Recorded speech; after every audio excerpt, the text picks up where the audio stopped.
ummatin yadkhuluna jannah. Seluruh umatku, kullu ummati apa? Bukan kullu ummati, kullu ummati katanya. Ya, seluruh umatku yadkhuluna jannah. Semuanya masuk surga katanya. Ane jamin kata Nabi. Ilaman aba kata Nabi Muhammad. Kecuali yang enggak mau. Yang enggak mau enggak masuk. Kalau dia mau masuk. Qila, tanya sahabat Nabi. Wa man ya'ba ya Rasulullah? Siapa yang enggak mau ya Rasulullah? Memang ada umat Nabi udah dikasih jaminan masuk surga, tapi kagak mau. Ada. Tanya sahabat, siapa yang enggak mau ya Rasulullah? Man ata'ani dakhala jannah. Wa man ata'ani faqad aba. Siapa yang taat sama perintah saya, maka dia akan masuk surga. Tapi siapa yang menyelisih perintah saya suruh begini dia kagak buat. Apa kata Nabi sallallahu alaihi wasallam? Masuk neraka. Bukan masuk neraka. Wa man asani faqad aba. Yang dia kagak turut memerintah saya, dia maksiat sama saya suruh begini kagak dikerjain, berarti dia kagak. Nih, ngaji suruh menafi. Ya kan? Orang kagak datang ngaji. Berarti apa itu? Mau masuk surga apa kagak? Makanya yang hadir di sini semuanya orang-orang masuk surga nih. Amin. Orang-orang yang masuk surga itu karena orang yang percaya sama surga yang orang tahu. Di majelis ini yang dikasih taufik semua Allah Subhanahu wa taala. Kata Nabi kalau ngaji wajib. Wah, dia takut benar tuh. Kalau kagak ngaji berarti itu dosa nih. Kalau gua kagak ngaji, kagak belajar gua ini ilmu agama, berarti gua maksiat sama Nabi. Kalau gua maksiat sama Nabi, berarti gua kagak mau dong masuk surga. Datang deh pengajian. Ini orang yang dia taat kepada Nabi Sallallahu Alaihi Wasallam. Maka disebut dengan membuat taat pada Allah Taala. Ya. Taat kepada Allah ini nggak bisa, ya, kecuali lewat jalannya Nabi Muhammad, lewat syariat Nabi Muhammad. Orang berbuat kebaikan, tapi melenceng caranya dengan caranya Nabi nggak terima. Ya kan? Tapi kalau dia buat kebaikan sesuai dengan caranya Nabi Muhammad, nah ini yang baru disukai oleh Allah Subhanahu wa taala, diterima oleh Allah Subhanahu wa taala. Sedekah. Dia mau sedekah. Ya kan? Tapi masuk Islam enggak mau. Ya kan? Berarti dia ikut Nabi nih. Kebaikannya enggak sesuai sama yang diajarkan sama Nabi. Kata Nabi, amal lo baru diterima kalau beriman. Dia enggak mau beriman, sedekah. Diterima Allah Taala. Wah, ada dia bikin kebaikan tadi. Tapi inilah luar biasa iman Islam. Sedikit kebaikan yang kita buat karena kita ada iman, karena kita ada Islam, itu dinilai oleh Allah Subhanahu wa taala. Makanya kata Imam Syafi'i, itu enggak ada nikmatin para anak. Kalau kamu ada di dalam satu nikmat yang Allah kasih secara cuma-cuma, gratis, kamu enggak perlu cari, enggak ada tuh. Ada jaminan enggak Pak kita mati dalam badan Islam? Punya jaminan enggak? Punya jaminan enggak mati dalam badan iman? Ada jaminan. Hati Ustaz, hati kiai, hati yang hidup di kita, nggak ada jaminan. Ya. Ustaz, apalagi kiai, ahli ibadah, ahli masjid sekalipun, nggak ada santri sekalipun kagak dijaminan mati husnul khatimah, apa mati surga, mati membawa Islam, apa mati tidak membawa Islam. Makanya dulu dijaga. Nah, cara jaga ini dengan kenal Allah Subhanahu wa taala. Nah, disebutkan maka wajiblah atas tiap-tiap mukallaf. Mukallaf itu apa? Mukallaf itu orang yang dibebani syariat. Syaratnya 4 orang yang dibebani syariat. Pertama, dia berakal. Ya, berakal. Kalau orang gila, nggak wajib syariat.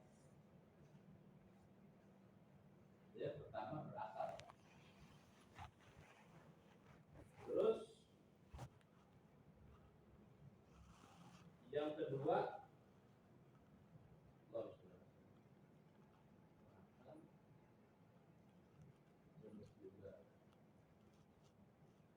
selamat pendengarannya, selamat indranya, artinya nggak buta, nggak tuli, ya nggak buta nggak tuli.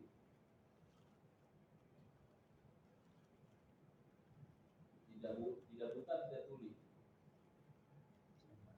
Kalau buta doang, tapi nggak tuli, wajib masuk. Ya. Atau tuli doang, mata bisa melihat, terbebani saya. Tapi kalau dua-duanya buta dan tuli, ini orang nggak wajib. Dari sholat nggak wajib, apa nggak wajib. Walaupun akal, dia nggak wajib. Terus juga waras, balik, ya akil balik ya. Balik udah sampai, balik itu tandanya apa? 9 tahun hijriah, dia kalau laki-laki udah keluar air mani, kalau perempuan udah haid. Kalau belum, ditunggu sampai 15 tahun hijriah. Kalau umurnya sampai 15 tahun hijriah, belum haid, belum keluar air mani, maka dihitung sudah balik. Sama apa? Sama sampainya dakwah kepada dia. Jadi kalau ada orang tinggal di satu daerah primitif, dia punya akal, ya kan? Dia punya akal. Terus umur dari 15 tahun lebih, mata telinga nggak tuli, nggak budak, nggak buta. Tapi nggak ada yang ngajak dia kepada Allah. Dia nggak kenal Islam kan? Dia nggak kenal tuh Allah apa. Emang nggak sampai dakwah ke dia. Maka ini orang di dalam akidah kita harus kawal jamaah tidak dimasukkan neraka oleh Allah. Artinya nggak wajib masuk neraka setelah Allah Taala. Sebab ada ayat itu. Wa kunna ma'adinina hatta nab'atha rasulah. Kami tidak mengazab satu kaum sebelum kami utus kepada mereka seorang utusan. Baik itu utusan di makna rasul atau utusan itu di makna para nabi Allah Subhanahu wa taala. Jadi kalau orang yang nggak terima syariat kan tadi itu gila, anak kecil yang munafik balik, buta, tuli, ya atau nggak sampai dakwah ke dia, jadi nggak wajib syariat. Ya, tapi kalau selamat daripada empat itu, ya wajib syariat atas dia. Apa yang wajib? Terbebani dia, maka disebut mukallaf. Orang yang terbebani syariat. Apa yang dibebani? Ya, maka wajiblah setiap mukallaf yakni akil balik bahwa ia mengetahui akan segala urusan. Wajib nih orang yang tadi tidak ada kepatan, ya, yang ada kriteria tadi itu, akil balik sampai dakwah pada dia, selamat dari buta dan tuli, wajib dia harus Islam. Wajib dia tahu rukun iman dulu. Bagaimana akan tersebut supaya boleh? Rukun Islam dulu. Bagaimana tersebut di bawah ini? Demikian pula segala rukun iman. Bagaimana akan tersebut supaya boleh dia memberi syukur kepada Allah Taala. Ya. Ini ada orang kita ketemu umurnya udah 20 lebih. Tanya, rukun Islam ada berapa Pak? Rukun Islam ada 6. Masih bolak-balik yang mana rukun Islam, mana rukun iman. Rukun Islam ada 6, kalau rukun iman 5. Balik. Ya. Yang 6 yang mana? Mana Pak? Rukun iman. Yang 5 Islam. Banyak orang yang masih bolak-balik. Ya kan? Masih banyak yang bolak-balik. Ada apa yang ada harus mana Pak? Wajib atas setiap muslim mengetahui rukun Islam dan rukun iman. Artinya nggak hafal rukun iman, nggak hafal rukun Islam, kalau dia seorang mukallaf dosa. Sampai kapan dosanya? Sampai dia apa? Sampai dia apa? Sampai dia bisa membedakan yang mana rukun Islam, mana yang rukun iman. Selagi dia nggak hafal rukun Islam, rukun iman, biar kaki sembahyang, biar kaki dia puasa, biar kaki dia zakat, tetap dapat dosa.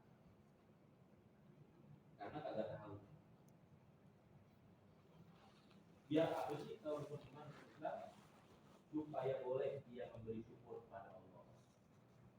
Ya, supaya dia bersyukur, bisa taat kepada Allah Ta'ala. Dengan apa? Dengan mengamalkan amalan-amalan keduanya. Dengan mengamalkan amalannya rukun Islam, amalannya rukun Islam. Yang terhenti makbulnya dengan pengetahuan yang tersebut itu ada. Yang mana baru bisa diterima amal kita ini kalau didasari dengan ilmu. Ya, didasari dengan ilmu. Ilmu didapatnya dari mana? Harus turun temurun.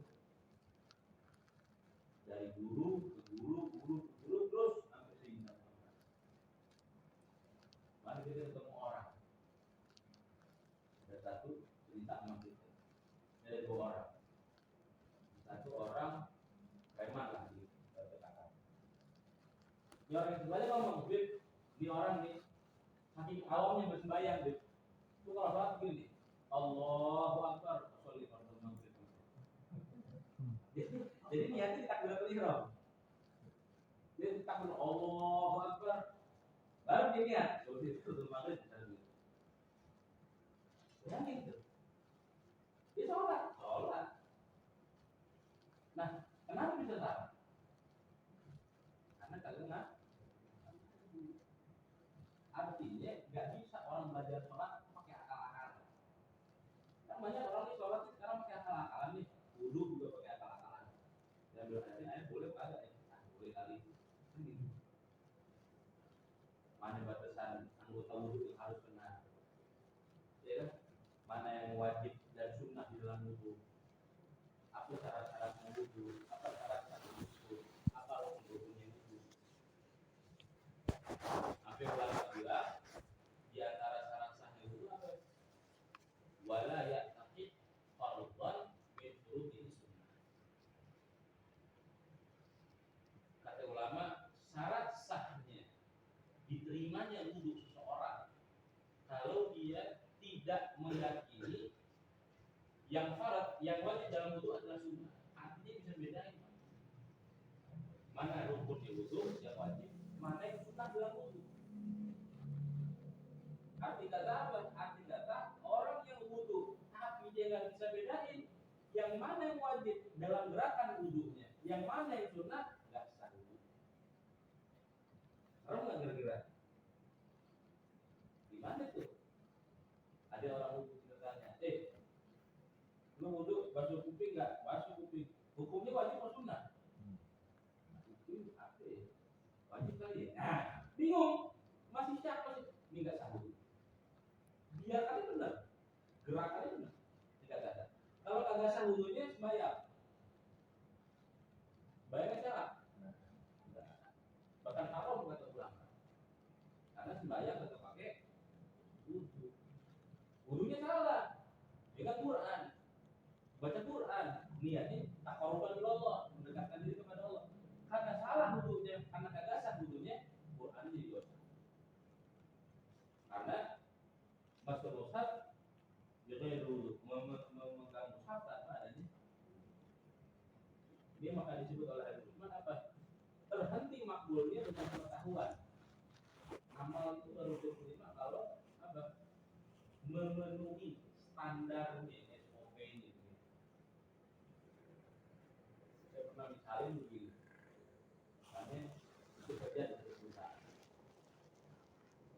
apa itu misalnya Wika, itu udah install proyek gitu. Saya juga sih mau bos, itu bagian itu jalan tol. SOP-nya begini. Tapi grafik, nggak ada pelajaran. Padahal di SOP itu ada tuh. Syarat ini apalagi begini, buat begini kan gitu kan, dengan syaratnya begini, batunya begini, pasirnya begini, asalnya begini, asalnya siap itu ada di dalam SOP itu, draftnya kan begitu. Saya nggak saya baca, biarin aja, gitu kan. Kita bikin aja pakai cara kita, bikin udah tuh aduk tuh, masa hasilnya, ya pokoknya ulang hasil nggak sesuai masuk. Saya kerjain jalan. lapor mau bos tuh beres. Jalan tol dibikin aspal. Aspalnya pakai aspal apa lo? K berapa gitu ya? K emangnya. Kekuatannya berapa? Kalau kali 100. Padahal beli yang K ini aja itu K40. Tapi K40 kan harusnya K100. Habis tadinya K40 dong. Dia nggak baca tuh, berat. Dia nggak mau pelajari tuh SOP ini. Gimana nggak mau? Ditolak nggak pekerjaan? Tuh, lu ambil kerjaan lo, gue nggak mau bayar. Tanggung jawab. Nah, seperti itu juga ilmu dalam amal. Ilmu dalam amal ini supaya kita tahu tertib beramal seperti apa. Apa sih yang Allah mau? Ya kan? Apa sih yang Allah mau ketika kita beribadah? Ya kan? Ketika kita wudhu, apa sih yang Allah mau? Airnya yang gimana? Ya, ketika kita sembahyang, ya kan? Takbir, Allahu Akbar, bagaimana sih yang Allah mau kalau kita takbir? Posisi tangannya seperti apa? Iya kan? Sampai kalau kita ngaji itu fikih Pak, syaratnya takbiratul ihram ada 16. Maaf kadang-kadang kita yang pernah pesantren, ya banyak melihat kata imam masjid, ya baru takbir itu batal. Ini kita saya, jika seorang tidak mengaji, ya dia nggak tahu salahnya. Dan kita memang ngaji buat nyalahin diri, ahli buat nyalahin diri, ya supaya dia bisa. Tapi benar-benar, woman itu anak alim, orang yang merasa dia mengerti, tahu, dia pengen tahu gimana belajar. Yang bisa belajar hanya orang yang merasa buruk, hanya orang yang merasa ini cuma salah. Kalau benar, ini gue mau cek dulu, benar atau kagak. Hanya orang-orang yang masih merasa. Jadi kalau udah merasa ya, gue mah ahli sholat juga lo sama gue kalah, lihat aja ya di jidat gue hitam sekali ini, ya kan? Mana kita? Nih contoh nih, soal takbir. Nah, kita bisa bilang dari takbir itu batal. Ya, dia nambahin satu huruf dalam lafaz takbir. Allahu Akbar. Ada waw. Harusnya nggak boleh ada waw. Allahu Akbar. Allahu Akbar. Nggak boleh. Allahu Akbar. Wakbar. Batal lagi. Dia nambah huruf satu tuh. Ya kan? Nah, kalau imamnya ini batal, makmumnya gimana? Sampai dulu jawab.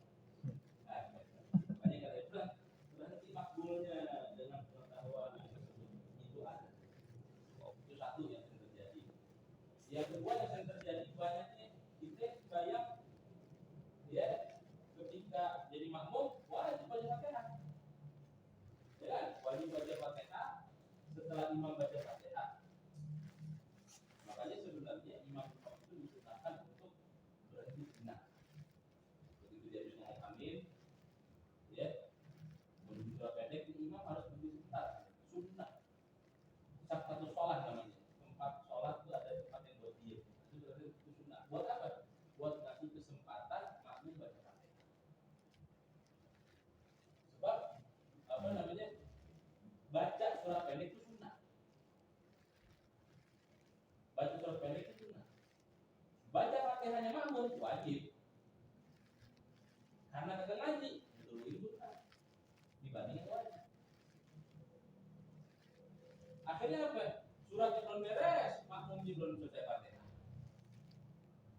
Itu terjadi. Makanya kita di pondok diajarin berhentilah. Ya, kasih kesempatan makmum baca Fatihah, baru kita baca surat pendek. Sunnahnya surat pendek dibaca oleh imam, sunnahnya surat pendek oleh makmum didengarkan. Gitu. Terus apa yang lagi masalahnya? Banyak lagi masalah. Begitu dia sembahyang baca Fatihah, kalau dia tahu baca Fatihah, suara Fatihahnya nggak kedengeran. Dia orang baca Fatihah gitu. Ini kata tapi harus kedengeran sama kuping sendiri. Biar hurufnya jelas, tidak tertinggal tasbih-tasbihnya. Makanya belajar tahsin. Ada berapa tasbih di Fatihah? Kalau satu tinggal tasbihnya, maka batal Fatihah. Kalau batal Fatihahnya berarti batal. Orang baca Fatihah tidak terdengar oleh kupingnya sendiri, nggak terdengar oleh kupingnya sendiri, maka orang ini sholatnya gagal. Ada orang habis itu sholat yang mulu aja gitu, sholat mulu pasti gitu kan. Ya nanti sih penting gue sholat. Nah, ini bedanya orang yang penting gue sholat, namanya sholat itu kan. Ya. Kalau orang yang bilang sholat itu bisa sebab dia bukan orang perintah. Dia kenal apa? Dia perintah. Itu Allah Subhanahu.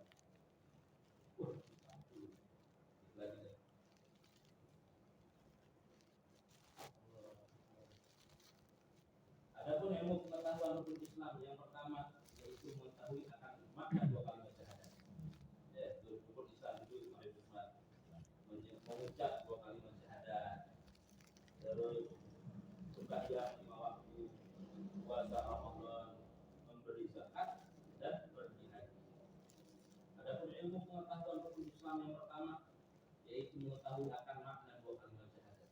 Ya, mengetahui makna dua kalimat syahadat, bukan artinya, maknanya. Kemarin Ustaz mengaji Maulid cerita antara arti atau makna. Beda ya, arti atau makna. Jadi makna dua kalimat syahadat. Apa sih maknanya? Yaitulah yang dikata ilmu usuluddin. Ya.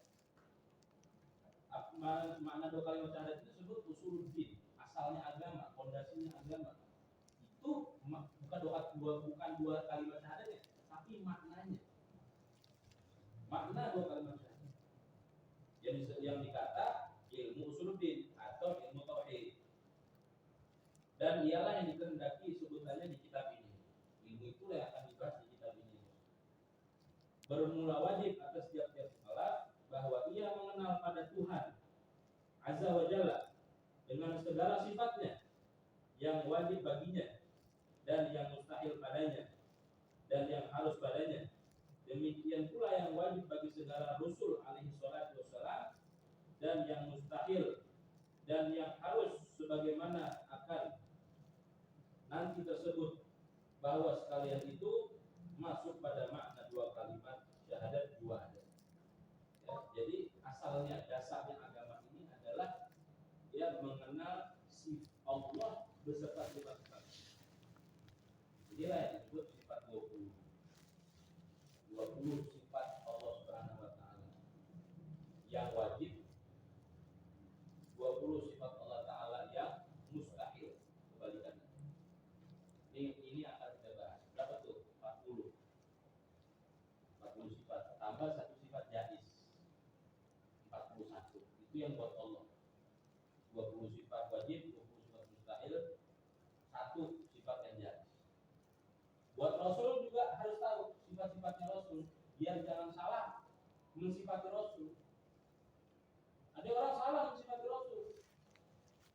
Dibilang apa? Nabi Muhammad SAW itu orang yang berdosa. Cuman dosanya itu diampuni sama Allah. Ini kayaknya benar, kayaknya. Apa dasar itu? Dia Allah mengatakan dalam minjam di kawamat akal. Jadi Nabi itu dosanya yang telah lalu dan akan datang telah diampuni. Padahal makna jam untuk Nabi itu bukan dosa. Sebab Nabi itu maksum. Ada lagi orang cerita Nabi Musa dakwah ketemu Fir'aun. Dia kan ada pengikut Fir'aun. Terus Nabi Musa melempar tongkatnya. Begitu melempar tongkatnya berubah jadi ular. Nabi Musa mundur. Dia ada yang ngomong. Nabi Musa mundur karena takut mematuh. Nah, Nabi bilang ini. Kenapa bisa ngomong itu? Karena nggak ngerti akidah.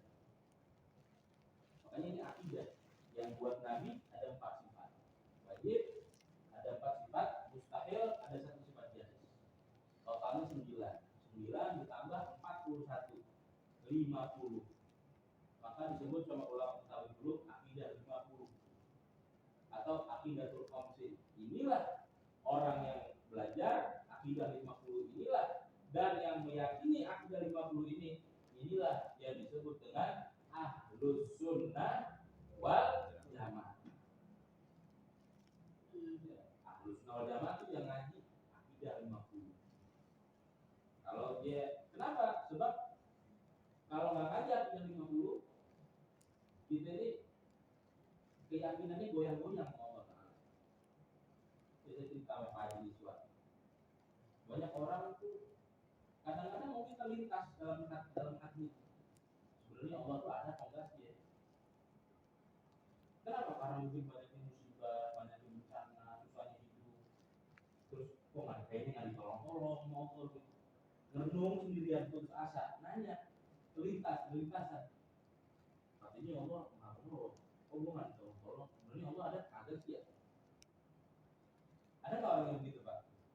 Ada nggak? Mungkin kita pernah alami. Lewat terus itu.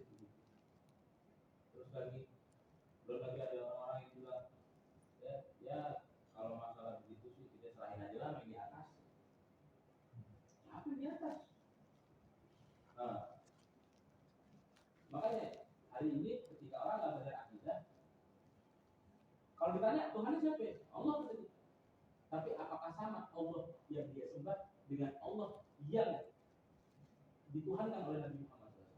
Atau dia menuhankan satu benda lewat imajinasi dan khayal dia lalu diberi nama Allah? Inilah kita ngaji sifat 20. Dan kita juga menjawab fitnah orang-orang yang mengatakan masa sifat Allah cuma 20? Sifat Allah itu tidak terpilah. Betul, nanti dibahas nih sama kita. Sifat Allah itu tidak terpilah. Seluruh yang sempurna, al-muttasifu bikulli kamal itu adalah Allah. Munazzahun an kulli nafsin wa ma khatara billah. Allah Ta'ala itu yang disifati dengan seluruh kesempurnaan dan yang suci daripada seluruh kekurangan dan yang suci daripada apa yang terlintas dalam khayalan kita itu bukan Allah. Tapi kenapa yang harus dipelajari yang wajib 20? Karena yang 20 inilah yang suka terjadi perdebatan di antara orang yang beragama atau orang Islam. Di 20 sifat inilah kadang-kadang orang salah mensifati Allah. Di 20 sifat inilah kadang-kadang orang cacat. Kalau belajar tuh wujud, tidak, salah adil hawa dan segala macam, ya beserta dalil aklinya dan dalil nakli. Jadi ilmu tauhid itu nanti dituntut kita untuk fokus, karena kita pakai akal, ya. Dan juga bukan hanya akal, tapi juga dengan nakal. Nakal itu apa? Syarif. Saya pernah dengar satu ceramah ulama besar dari Pakistan, namanya Maulana Tariq Jamil. Maulana Tariq Jamil cerita apa? Kata beliau, Al-Quran ini Allah Ta'ala turunkan untuk membina akal. Ya, makanya akal itu satu pemberian yang besar dari Allah Ta'ala. Ya, orang yang nggak mau pakai akalnya nggak ada agama. Kata Sayyidina Muhammad dalam hadis, adinu akul, agama adalah akal.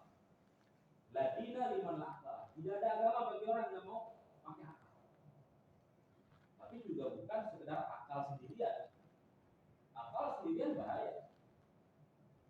Akal sendirian, ya kan? Gak disambungin sama syariat, gawat. Kenapa? Karena manusia ini tabiatnya, wataknya suka sama yang buruk-buruk. Jadi kalau dia cuma pakai akal doang dan dipadukan dengan syariat, akhirnya akalnya mengusung keburukan. Tapi kalau dia usung akalnya bersama syariat, dia akan temukan. Kalau akal yang benar, maka akan sama dengan syariat. Itulah kalau pergantian. Makanya suka Allah dengar kita. Afala itu. Ya. Terus afala tubsirun, tapi lo enggak lihat kata Allah. Afala itu gimana menurut lo? Suruh mikir kita Allah. Afala tatafakkarun, atau lo enggak mikir kata Allah. Afala tadabbarun, atau lo enggak tadabbur kata Allah. Ya. Bukan kasih kita dipikir sama Allah Ta'ala. Suruh pakai akal. Makanya agama itu bukan doktrin, Pak. Kalau bilang agama itu doktrin, enggak, agama itu nggak boleh doktrin. Kalau doktrin itu mau akal menerima apa enggak, lo harus terima. Itu doktrin namanya. Agama ini bukan doktrin. Agama ini adalah sadar kita. Insya Allah dari jam 10 ya sampai sini dulu dari ya berhasil pembahasan itu nih insya Allah nanti. Jadi ilmu tauhid ini sebenarnya makna dua kali bersahadat itu ilmu tauhid. Ilmu tauhid. Asyhadu an la ilaha illallah wa asyhadu anna Muhammadar Rasulullah.